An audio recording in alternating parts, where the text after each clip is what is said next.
when embarking on a career transition, it's crucial to address common concerns such as maintaining work-life balance, negotiating salary, and becoming competitive in a new industry. I'm Lisa Harding, ex-EdTech CEO turned certified teacher career coach. It wasn't all that long ago that I was recruiting, interviewing, and hiring teachers for roles in corporate America. Teachers that ended up being some of my all-time best employees. Fast forward through my own career transition, where I left my role as CEO to become a stay-at-home mom, I now work with and empower teachers to transform their lives by turning their once distant career dreams into realities. In this podcast, I give you simple, actionable, step-by-step strategies to help you do the same. If you're a burnt-out teacher or simply need a change and you're looking to create a life you love, you're in the right place, friend. Let's get started. Hey there, friends, and welcome back. I'm Lisa Harding, your teacher career coach, here for a fun Q&A session for this episode.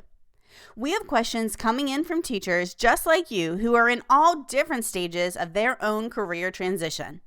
And if you have burning questions that you'd like to be featured on future episodes, use the form linked in our show notes and send them my way. But in today's episode, we'll tackle questions regarding concerns that teachers have about making a career change in regards to potentially taking a pay cut and negotiating, positioning their transferable skills for a new industry, and striking a good work-life balance. Our first question today comes from Mary in Florida.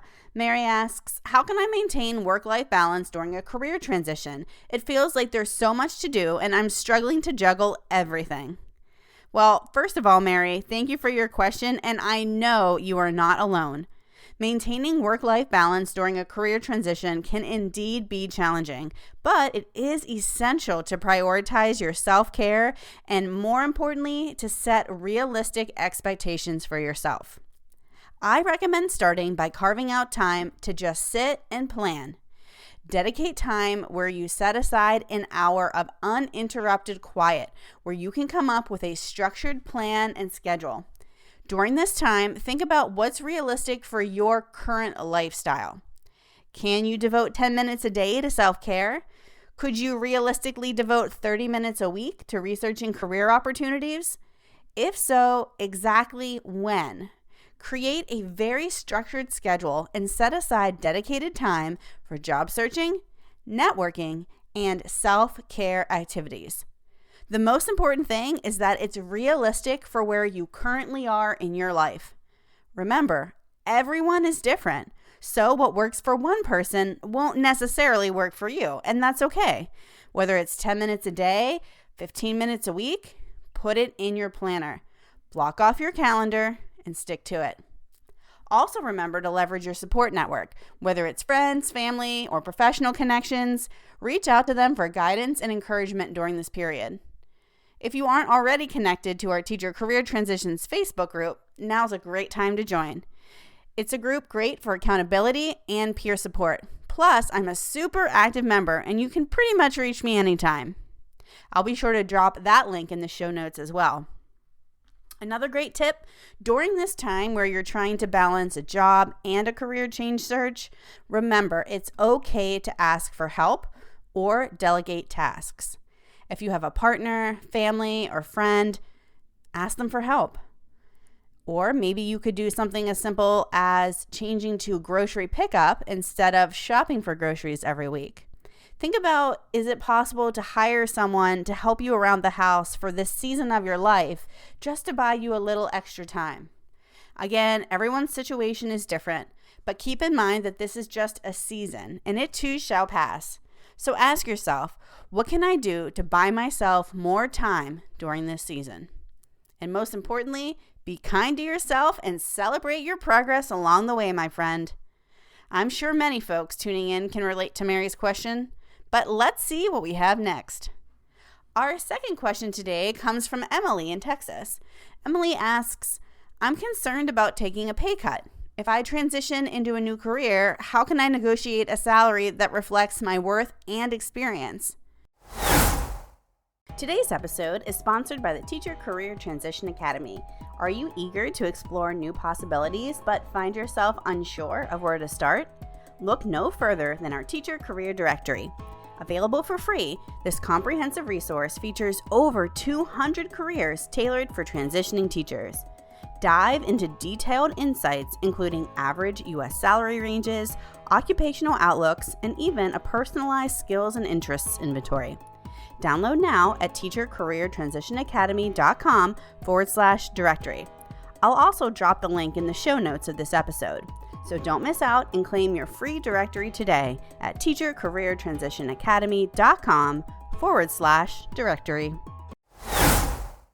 I love this question. And helping Teacher Career Transition Academy members negotiate their compensation packages is probably one of my favorite parts about being a career coach. We actually just had a member secure a job in the edtech industry as a product marketing manager. She actually landed her first role in this field, and then in less than 6 months later, she was approached for a similar role at another company. Within these 6 months, she was able to double her salary. When she got the job, I remember how excited she was when she told me about the offer. I asked her to set up a time to go over her negotiation strategy with me, and she said that the offer was so great that she didn't want to rock the boat and that she was very happy with the offer. I was so glad when she set up our quick chat because we helped build her confidence and she walked away with $5,000 more than her initial offer. There's also a lot of great advice inside the academy from our certified negotiation expert, Shannon Schwabler. When I set out to create the Teacher Career Transition Academy, I honestly did not know that a certified negotiation expert was even a thing. But lo and behold, during my research, I found the best of the best for the academy and I discovered Shannon. Now, as a CEO of a company for many years, you can imagine that I've been in many situations where I've negotiated, from business transactions, sales deals, and even salaries. I thought that I was an expert negotiator, and even I learned a lot from Shannon. In her coaching session about negotiation, a big takeaway for me is that negotiation can start well before you even interview. Sometimes applications have that dreaded question, what is your expected salary? This is why she says you have to be prepared before it even begins. She also has great ways to deflect the question back on them if they bring it up in the interview. Shannon suggests to always make sure you start by researching salary ranges for your desired position and industry using online resources and salary surveys. You can use tools like salary.com, LinkedIn, and Glassdoor. You can also use our free teacher career directory. It lists over 200 plus alternative careers for educators and includes the average U.S. salary range for these positions. I'll be sure to link this resource in the show notes if you haven't downloaded it already. When it comes to negotiating, focus on highlighting your unique value proposition and the contributions you can make to the organization. Be prepared to articulate your achievements and quantify your impact during the negotiation process.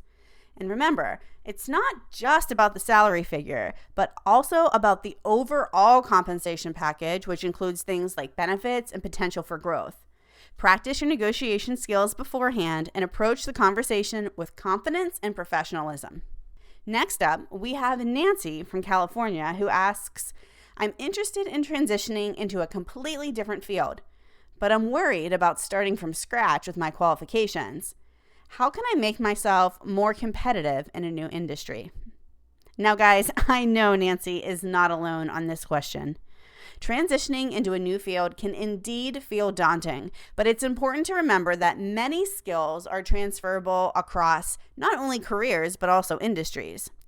Start by conducting thorough research on your target career and target industry to understand its requirements and trends. If you don't know what your target career or industry is just yet, that's really the first big step to the whole process. We'll dive into career exploration in a future episode.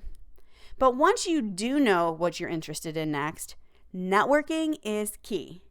Networking with professionals in your desired field can provide valuable insights and potentially open doors to new opportunities.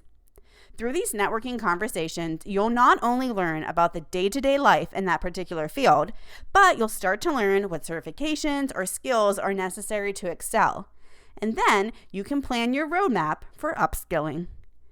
If you're not already on LinkedIn, That is absolutely crucial for networking and for your overall success landing a job outside of education.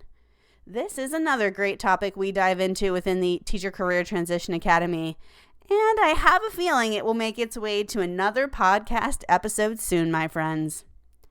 When you use LinkedIn to connect with professionals in your desired field, you'll be able to learn so much and make connections that could turn into a job down the road. So, how do you make these connections and get conversations? Use LinkedIn to send messages to people letting them know that you're a career-changing educator and that you'd love to set up a 10-minute chat to learn more about their career or industry.